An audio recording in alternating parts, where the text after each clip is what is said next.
ഇപ്പോൾ കോടിയേരി ബാലകൃഷ്ണൻ മാധ്യമങ്ങളെ കാണുകയാണ്. അതിലേക്ക് പതാക ഉയർത്തൽ ചടങ്ങ് ബ്രാഞ്ചിലൊരു കേന്ദ്രത്തിൽ നടത്തുകയും ചെയ്യും. കണ്ണൂർ ജില്ലയിൽ പതാക ഉയർത്തൽ പരിപാടി വളരെ വിപുലമായി സംഘടിപ്പിക്കുന്ന സ്ഥിതിയുണ്ടാവും. പാർട്ടി ബ്രാഞ്ചിൽ ഒരു കേന്ദ്രമല്ല, നിരവധി കേന്ദ്രങ്ങളിലായി പതാക ഉയർത്തുന്ന നിലയിലാണ് കണ്ണൂർ ജില്ലയിൽ അത് ഉദ്ദേശിക്കുന്നത്. പൊതുസമ്മേളന നഗരിയിൽ ഉയർത്താനുള്ള പതാക വയലാറിൽ നിന്ന് കൊണ്ടുപോകണമെന്നാണ് തീരുമാനിച്ചിട്ടുള്ളത്. കൊടിമരം കയ്യൂരിൽ നിന്ന് കണ്ണൂരിലേക്ക് എത്തിക്കാനും തീരുമാനിച്ചു. കൊടിമര ജാഥയ്ക്ക് സഖാവ് PK ശ്രീമതി ടീച്ചർ നേതൃത്വം കൊടുക്കും. പതാക ജാഥയ്ക്ക് സഖാവ് M സ്വരാജ് നേതൃത്വം കൊടുക്കും.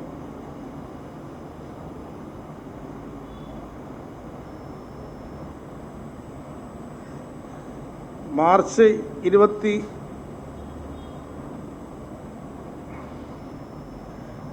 19 സഖാവ് EMS ദിനമാണ്. March 22 AKG ദിനവുമാണ്. അപ്പോൾ മാർച്ച് 29 മുതൽ 22 വരെ 4 ദിവസം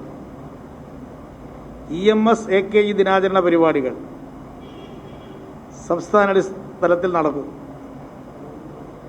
അത് ലോക്കൽ അടിസ്ഥാനത്തിലൊരു പൊതുയോഗം CPM-ന്റെ ആഭിമുഖ്യത്തിൽ സംഘടിപ്പിച്ചുകൊണ്ട്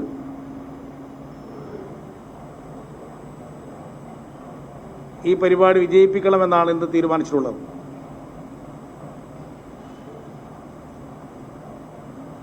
അത് ഈ മാസം തന്നെ, മാർച്ച് മാസം 19 മുതൽ 22 വരെ.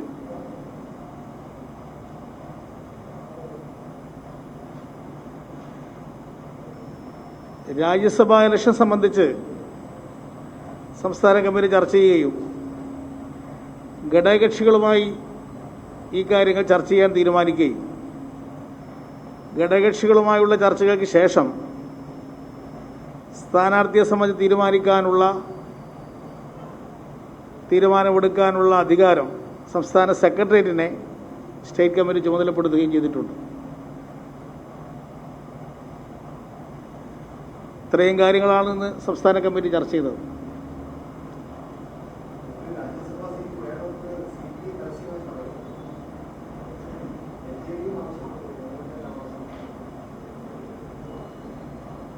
LJD-യുടെ അവകാശവാദമുണ്ട്, NCP-യുടെ വാദം വന്നിട്ടുണ്ട്, ജനതാദൾ S ആവശ്യപ്പെട്ടിട്ടുണ്ട്, CPI ആവശ്യപ്പെട്ടിട്ടുണ്ട്.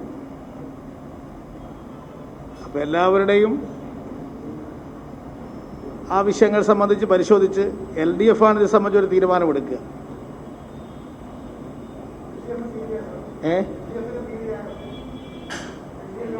അല്ലാതെ എല്ലാ കക്ഷി നേതാക്കന്മാരും ആലോചിച്ച് തീരുമാനമെടുക്കും.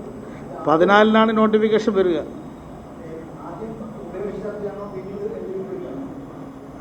പല രീതിയിലും ചർച്ച ചെയ്യും.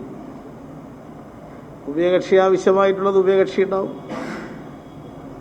LDF തന്നെ ചേർന്നുകൊണ്ടാണ് തീരുമാനം അന്തിമമായിട്ട് എടുക്കേണ്ടത്.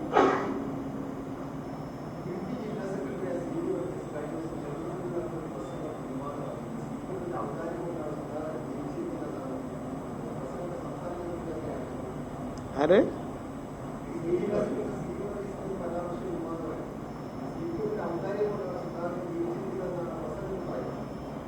എനിക്കറിയില്ല അയാൾ അങ്ങനെ പറഞ്ഞതായിട്ട്.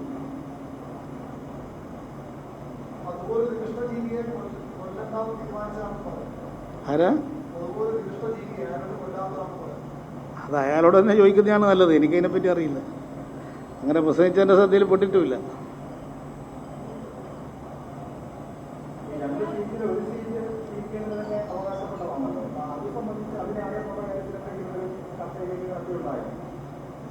എല്ലാം തീരുമാനമെടുത്തതിന് ശേഷം മാത്രമേ ഞങ്ങളത് ആലോചിക്കുള്ളൂ. മുൻകൂട്ടി തീരുമാനിക്കേണ്ട എന്നാണ് വെച്ചിട്ടുള്ളത്.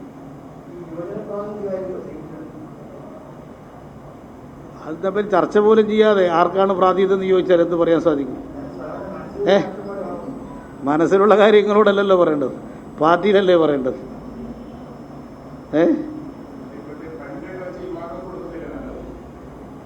പല പരിഗണനവും പാർട്ടി വരും.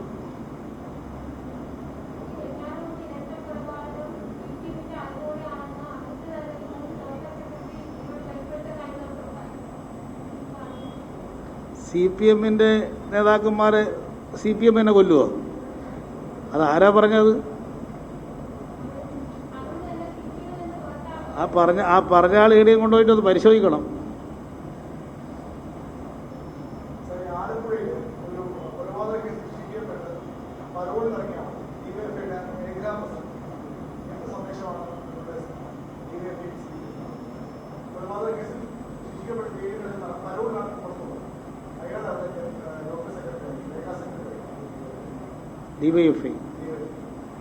ഡിവൈഎഫ്ഐ ആക്കിയത് ഡിവൈഎഫ്ഐ അല്ലേ പരിശോധിക്കുക? ഞാൻ CPM സെക്രട്ടറി അല്ലേ? ഡിവൈഎഫ്ഐ ഒരു സ്വതന്ത്ര സംഘടനയല്ലേ?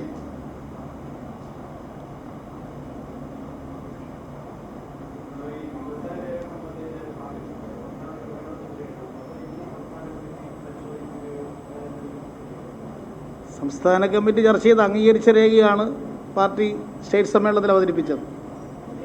അത് സ്റ്റേറ്റ് സമ്മേളനവും അംഗീകരിച്ചു കഴിഞ്ഞു. സ്റ്റേറ്റ് സമ്മേളനം അതിനകത്ത് നിർദ്ദേശിച്ച ഭേദഗതികൾ ചിലത് അംഗീകരിച്ചിട്ടുണ്ട്. പ്രതിനിധികൾ പറഞ്ഞ കാര്യങ്ങൾ അതുകൂടി കൂട്ടിച്ചേർത്തുകൊണ്ട് ആ രേഖ അതിന് പ്രസിദ്ധീകരിക്കുക മാത്രമേ ഉള്ളൂ. അതിന് സെക്രട്ടേറിയറ്റ് ആ ചുമതല നിർവഹിക്കും. അത് ഇനി സ്റ്റേറ്റ് കമ്മിറ്റിയിൽ വെക്കേണ്ടുന്ന കാര്യമില്ല.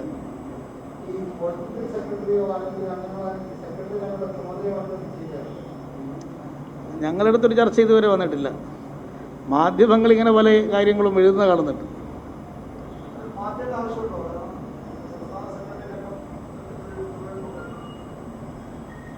അതൊക്കെ പാർട്ടി തീരുമാനിക്കുന്ന പോലെയാണല്ലോ ഒരാൾ പ്രവർത്തിക്കുക.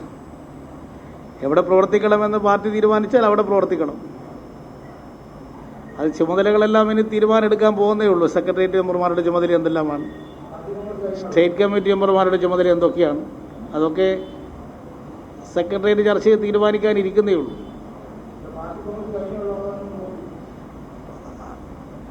പാർട്ടി കോൺഗ്രസ് കഴിഞ്ഞിട്ട് സാധാരണ ഇതിന് സാധ്യതയുള്ളൂ. കാരണം എല്ലാവരും പാർട്ടി കോൺഗ്രസുമായിട്ട് ഇനി കേന്ദ്രീകരിക്കേണ്ടതായിട്ട് വരും.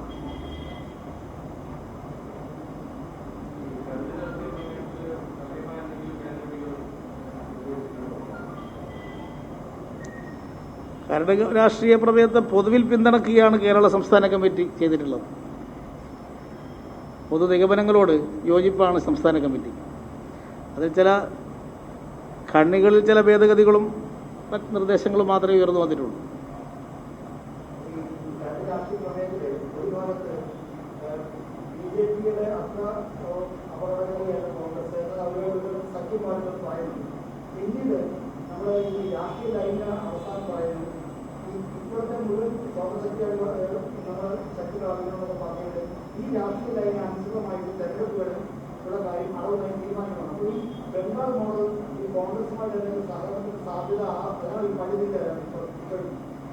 അതാ പ്രമേയത്തിൽ തന്നെ വ്യക്തമായി പറഞ്ഞിട്ടുണ്ടല്ലോ, കോൺഗ്രസുമായി രാഷ്ട്രീയ സഖ്യമില്ല എന്ന് വ്യക്തമായി പറഞ്ഞിട്ടുണ്ട്.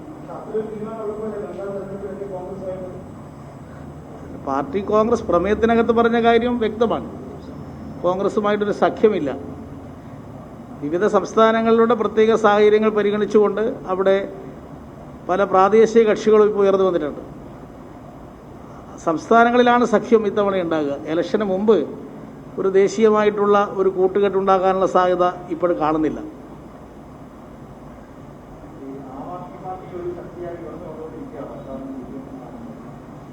ആം ആദ്മി പാർട്ടിയുമായിട്ട് സഹകരിക്കുകയാണല്ലോ ഇടതുപക്ഷം ചെയ്യുന്നത്.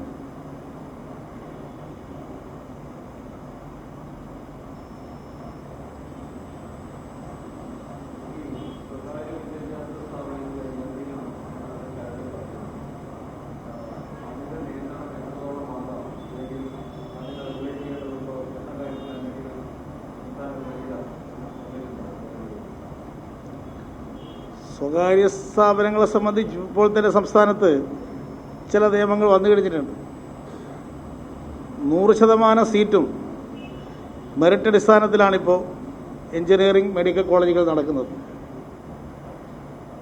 ഫീസ് മുഴുവൻ നിശ്ചയിക്കുന്നത് ഫീസ് റെഗുലേറ്ററി കമ്മിറ്റിയാണ്. അതും സർക്കാർ നിശ്ചയിക്കുന്ന റിട്ടയർഡ് ജഡ്ജി ചെയർമാനായിട്ടുള്ള കമ്മിറ്റിയാണ് ഫീസ് ഘടന നിശ്ചയിക്കുന്നത്. അത് സുപ്രീം കോടതി വിധി പ്രകാരം വന്നതാണ്. അത്തരമൊരു നിയന്ത്രണം സംസ്ഥാനത്ത് കർശനമായി വന്നതുകൊണ്ടാണ് പുതിയ സ്ഥാപനങ്ങൾ നടത്താൻ പലരും ഇവിടെ താല്പര്യം പ്രകടിപ്പിക്കാതെ നിൽക്കുന്നത്. അതുകൊണ്ട് സാമൂഹ്യ നിയന്ത്രണം ഇപ്പോൾ തന്നെ സംസ്ഥാനത്ത് വന്നു കഴിഞ്ഞിട്ടുണ്ട്. അതിനകത്ത് നിന്നുകൊണ്ട് സ്ഥാപനങ്ങൾ നടത്താനുള്ള പ്രോത്സാഹനമാണ് ഗവൺമെൻറ് ചെയ്തു കൊടുക്കുക.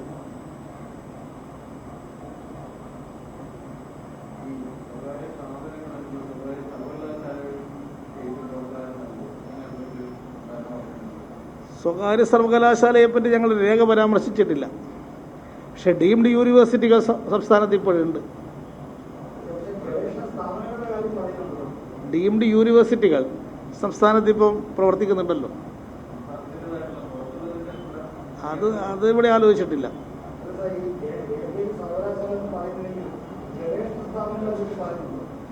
ഗവേഷണ സ്ഥാപനങ്ങൾ ഡീംഡ് അടിസ്ഥാനത്തിലുള്ള സംവിധാനങ്ങൾ ആകാം. അതിപ്പോൾ തന്നെ ഉള്ളതിൻ്റെ ഭാഗമായിട്ട് ചിലത് ചെയ്യാൻ സാധിക്കും. ഇവിടെ പ്രധാനമായി ഉദ്ദേശിക്കുന്നത് ഉന്നത വിദ്യാഭ്യാസ രംഗത്ത് ഇപ്പോൾ ഇവിടെ ഇല്ലാത്ത പുതിയ സ്ഥാപനങ്ങൾ വരണം. മറ്റ് രാജ്യങ്ങളിലും സംസ്ഥാനത്തും പോയി പഠിക്കുന്ന വിദ്യാർത്ഥികളെ ഇവിടെ ആകർഷിക്കത്തക്ക വിധത്തിലുള്ള സ്ഥാപനങ്ങൾ വേണം. അതിൽ മുടങ്ങിറക്കാൻ തയ്യാറുള്ള ആളുകളുണ്ടെങ്കിൽ അവർക്ക് ആവശ്യമായ പ്രോത്സാഹനം കൊടുക്കുക. അതോടൊപ്പം തന്നെ ആസ്പത്രി, ഇവിടെ പൊതുജനാരോഗ്യ മേഖല ശക്തമാണ്. പക്ഷെ വൻകിട ആശുപത്രികൾ കേരളത്തിൽ കുറവാണ്. മറ്റ് സംസ്ഥാനങ്ങളിലും വിദേശത്തും ആളുകൾ പോകുന്നുണ്ട് ചികിത്സക്ക്. അത്തരത്തിലുള്ള ചികിത്സാ സൗകര്യങ്ങൾ ഉള്ള ആശുപത്രി ഇവിടെ തുടങ്ങാൻ ആർക്കെങ്കിലും സാധിക്കുമെങ്കിൽ അതിന് പ്രോത്സാഹനം കൊടുക്കും. അങ്ങനെയുള്ള പിന്നോക്കം നിൽക്കുന്ന മേഖലകളിലാണ് ഇതുപോലുള്ള സ്വകാര്യ മൂലധനം ഉപയോഗിക്കാൻ ഉദ്ദേശിക്കുന്നത്. പക്ഷേ ഡീംഡ് യൂണിവേഴ്സിറ്റികൾ സംസ്ഥാനത്ത് ഇപ്പോഴുണ്ട്. ഡീംഡ് യൂണിവേഴ്സിറ്റികൾ സംസ്ഥാനത്ത് ഇപ്പം പ്രവർത്തിക്കുന്നുണ്ടല്ലോ. അത് ഇവിടെ ആലോചിച്ചിട്ടില്ല.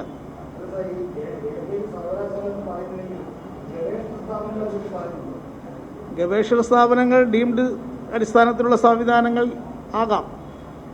അതിപ്പോൾ തന്നെ ഉള്ളതിൻ്റെ ഭാഗമായിട്ട് ചിലത് ചെയ്യാൻ സാധിക്കും.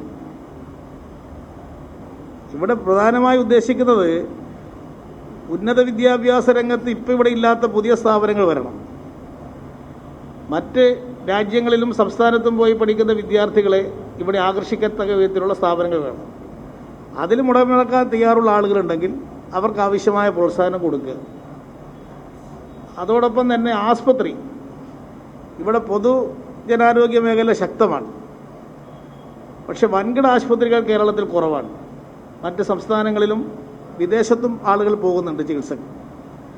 അത്തരത്തിലുള്ള ചികിത്സാ സൗകര്യങ്ങൾ ഉള്ള ആശുപത്രി ഇവിടെ തുടങ്ങാൻ ആർക്കെങ്കിലും സാധിക്കുമെങ്കിൽ അതിന് പ്രോത്സാഹനം കൊടുക്കും. അങ്ങനെയുള്ള പിന്നോക്കം നിൽക്കുന്ന മേഖലകളിലാണ് ഇതുപോലുള്ള സ്വകാര്യ മൂലധനം ഉപയോഗിക്കാൻ ഉദ്ദേശിക്കുന്നത്.